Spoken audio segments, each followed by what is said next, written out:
Welcome back. We are so glad you could join us for today's deep dive. Yeah, thanks for tuning in. I'm really excited about this one. Because today we're exploring a truly massive transformation. You might think of World War I just as uh, trenches and biplanes and that tactical stalemate on the Western Front. Right, the mud and the barbed wire. Exactly. But today we are looking at the sheer math behind breaking that stalemate. We are digging into the history of the American Expeditionary Forces, or the AEF. Which is just a fascinating subject. It really is. The mission today is to figure out how you physically transplant an army across an ocean in 1917. Right. We are talking about how the United States military went from this tiny, vastly inexperienced force to a massive, modern, combat-tested army of millions in just over a single year. It is a staggering leap. I mean, when you look at the raw logistics of this operation, it completely rewrites the standard narrative. We tend to picture fully formed armies just arriving on the battlefield ready to go. But the reality of building a military machine from scratch on foreign soil is, well, it's far more chaotic and complex. And that is exactly what makes this so compelling. You have to consider the scale. Like, how do you move 2 million people across an ocean filled with enemy submarines? Yeah, that alone is a nightmare. And once they arrive, how do you keep them fed, armed, and organized without totally collapsing the local infrastructure? You really can't overstate how difficult that is. Okay, let's unpack this. To grasp the magnitude of that challenge, we really need to look at the starting line. In June 1917, there were a grand total of 14,000 American soldiers in France. Wait, 14,000? Just 14,000. That is barely enough to fill a modern sports arena. Wow. But then fast forward to May 1918, which is less than a year later, and that number exploded to over 1 million American troops stationed in France. And half of them were deployed directly on the front lines. From 14,000 to over a million? That is a wild escalation in manpower. It's unprecedented. And the whole operation was spearheaded by Major General John J. Pershing. Though it's interesting, President Woodrow Wilson actually initially planned to give the command to General Frederick Funston. Right, but Funston passed away suddenly in February 1917. Yeah, which left the door open for Wilson to appoint Pershing that May. And Pershing brought a very specific, uncompromising philosophy to this command. He absolutely insisted that American soldiers be thoroughly trained before ever seeing combat in Europe. He wasn't just going to throw them into the meat grinder. Exactly. He established large training areas near Verdun for the initial divisions. You had the 1st Division, which was the regular army. Right. The 26th National Guard Division. The 2nd Division, which was this mix of regular troops and Marines. And the 42nd Division. The Rainbow Division, right. Right. Because it literally pulled soldiers from nearly every state in the U.S. That's the one. And because of this massive training requirement, very few American troops actually arrived on the front lines before January 1918. But wasn't Pershing risking the entire war by holding those troops back? I mean, over in Europe, the Western Allied leaders were desperate. Oh, they were panicking. They had been grinding through this brutal war for years. Their units were severely depleted. They were facing mutinies. The French army was practically in open revolt in some sectors. Right, and they were actively losing ground. They just wanted to use these fresh American troops as individual replacements, basically to plug the bleeding holes in the British and French armies. It was a massive gamble for Pershing, and he faced intense pressure. But he flat out refused to amalgamate his troops. He demanded that the American force would not be used merely to fill gaps as, cannon fodder for foreign generals. Which didn't make him very popular. Not at all. He wanted the United States to fight as an independent field army. The Allied leaders deeply distrusted the potential of an American army that lacked any real experience in large-scale modern warfare. They thought Pershing was being incredibly naive. The British government even went so far as to use their spare shipping vessels as leverage. Yeah, this part is wild. They basically said, hey, we will give you the ships to transport your men, but only if you put those American soldiers under British operational control. Talk about high-stakes negotiations. The fate of Europe is hanging in the balance, and they're haggling over transport ships. If we connect this to the bigger picture... Oh, definitely. Oh, wait, I think you usually say that. Yeah, I'll take it. If we connect this to the bigger picture, you can see how Pershing's stubbornness in that specific moment really laid the groundwork for the modern American military identity. How so? Well, by refusing to let U.S. troops be absorbed and commanded piecemeal, he ensured that the United States would emerge from the war not just as a junior partner or an allied helper, Right. but as a distinct, unified, and major global military power. To actually become that major power, though, they had to get all those troops to the fight. Which brings us to the supply chain. The real war winner. Exactly. Imagine you are in charge of logistics. You have 1 million men arriving in France, and you realize you don't even have the ships to get them there, let alone the docks to unload them once they arrive. The logistics operations were placed under the direction of Charles G. Dawes. He was a Chicago banker who transitioned into a logistician. A banker? Yeah, he served first as a colonel and then as a brigadier general, reporting directly to Pershing. Dawes was essentially trying to create a coherent support structure with almost zero institutional knowledge to draw from. And he had to be incredibly creative just to get the men across the Atlantic.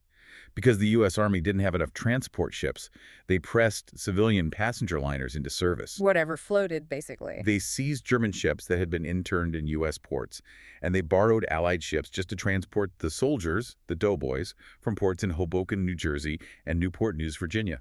And simply crossing the ocean was only step one. Once they arrived at French harbors like Bordeaux or Brest, the true engineering nightmare began. Because the ports were full. Exactly. French ports were already operating at absolute maximum capacity, just trying to keep their own war effort alive. They couldn't handle 1 million extra Americans showing up with all their gear. So the Americans just had to build the infrastructure themselves. They did. This stat from the source blows my mind. American engineers in France constructed 82 entirely new ship berths. 82. Think about the engineering hurdles there, Yeah. navigating the tides, working in war-torn areas with a massive lack of local labor, and having to import the steel and heavy cranes just to build the docks that would eventually unload their own supplies. And it didn't stop at the docks. They also laid nearly 1,000 miles of additional standard gauge railroad tracks. 1,000 miles. And the gauge is critical here because it had to perfectly match the French railway system. Yeah. If the tracks were even a fraction of an inch off, American supply trains couldn't seamlessly connect with the existing French rail network to move troops to the front. And beyond the physical transport, they strung over 100,000 miles of telephone and telegraph lines across France. That is a lot of wire. It sounds like a random statistic, but the insight there is huge. World War I was the first major conflict where the sheer scale of the battlefield entirely outpaced human messengers or guys on horseback. You couldn't just run a note to the next trench. Right. Instant communication wasn't just a convenience. It was the absolute backbone of the war effort. You couldn't coordinate 1 million men without that wire. Dawes recognized that this couldn't just be an American effort either. He recommended setting up a joint logistics planning board, which the Allies approved. Oh, nice. It became the Military Board of Allied Supply, coordinating logistics on both the Western and Italian fronts.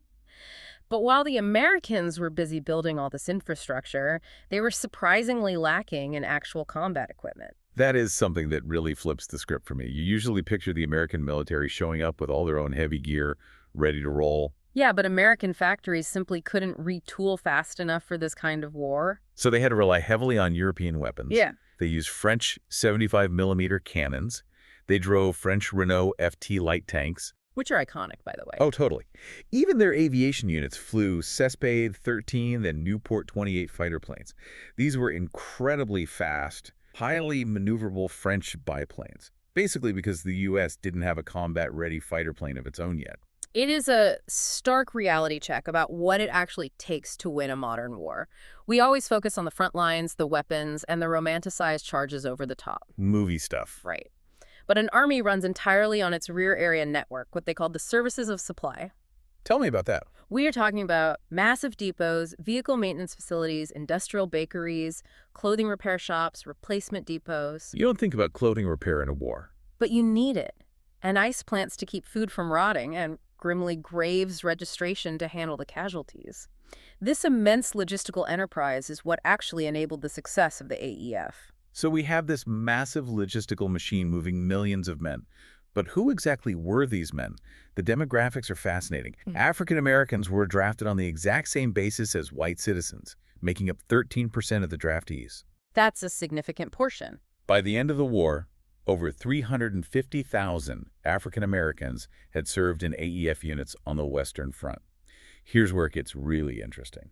To understand the reality for African American troops, we really have to look at the systemic discrimination they faced.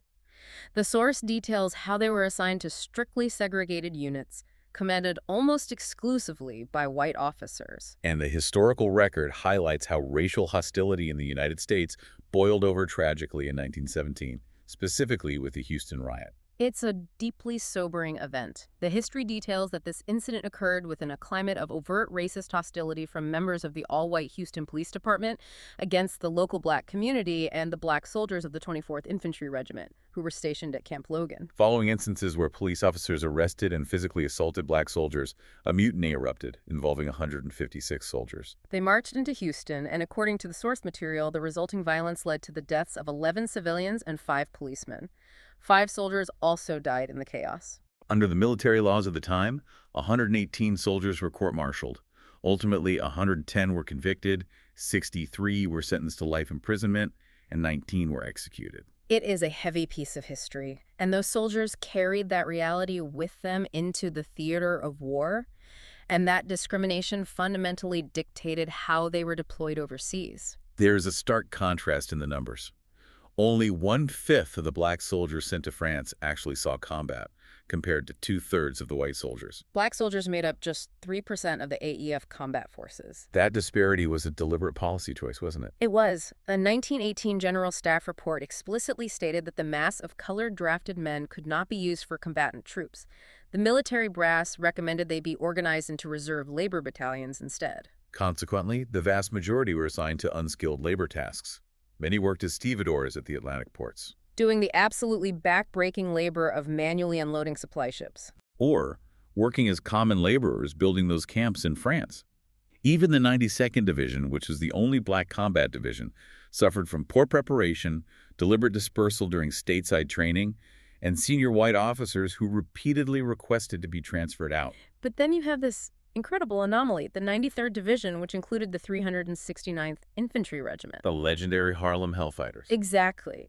The French army was facing devastating mutinies from their own frontline troops who were refusing to go on suicidal offensives. The French were absolutely desperate for manpower, so they requested and received control of several regiments of black American combat troops. Because the French military did not harbor the same institutionalized racial disdain. Right. These regiments were integrated into the French command structure and served with immense distinction. And the logistical weirdness of their situation creates this wild visual. I mean, I'm geeking out over this image because they were under French command. These African-American soldiers wore American uniforms. But wait, some of those uniforms actually dated all the way back to the Union Army from the Civil War. Yes, but they wore French helmets.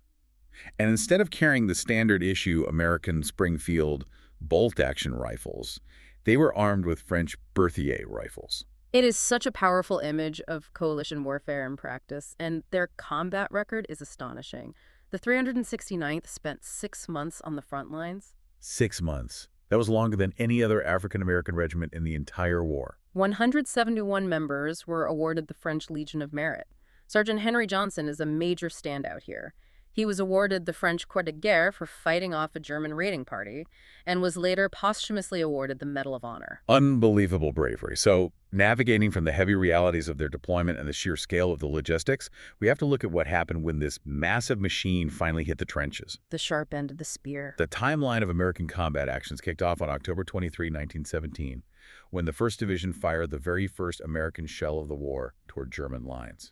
Initially, Pershing deployed his 4 battle-ready divisions under French and British command in relatively quiet sectors. This was strictly to gain combat experience without risking a total collapse of his forces. But he was always maneuvering toward his ultimate goal of deploying an independent U.S. field army. Always. By June 1918, the logistical pipeline was fully open. Americans were arriving at a staggering rate of 10,000 a day. 10,000 a day.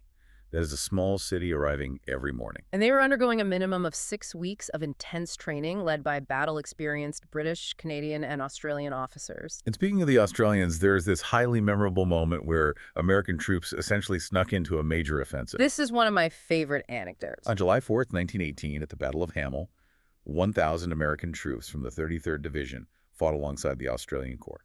The detail that really stands out is that their involvement was voluntary and it directly violated orders. They just wanted to fight. They fought despite last-minute directives from AEF headquarters expressly forbidding them from taking part in offensive operations led by non-U.S. generals. They went into battle under the command of Australian Lieutenant General Sir John Monash. And it wasn't just a rebellion, it was a historically significant battle. It served as a highly successful blueprint for combined arms attacks, perfectly synchronizing artillery, armor, infantry, and air support. From there, the American involvement just exploded in scale. U.S. troops played a critical role in stopping the German thrust toward Paris during the Second Battle of the Marne in June 1918, fighting brutally at Chateau Thierry and Belleau Wood. Then came the first major, distinctly American offensive, the Battle of Saint-Mihiel in September 1918. Pershing finally had his independent command, leading the U.S. First Army, which was composed of over 500,000 men. And they followed that success immediately with the Meuse-Argonne offensive, which is a battle we really have to pause and fully consider. It's massive. It lasted from late September all the way to the armistice on November 11th. This was not a quick skirmish. This was the largest and deadliest battle in United States military history. Pershing was commanding more than 1 million American and French combatants. Just picture the logistical nightmare of the Meuse-Argonne. You are moving 1 million men into position, entirely at night over muddy, destroyed roads, all while trying to quietly rotate out the exhausted French troops they were replacing. Without tipping off the Germans. Right.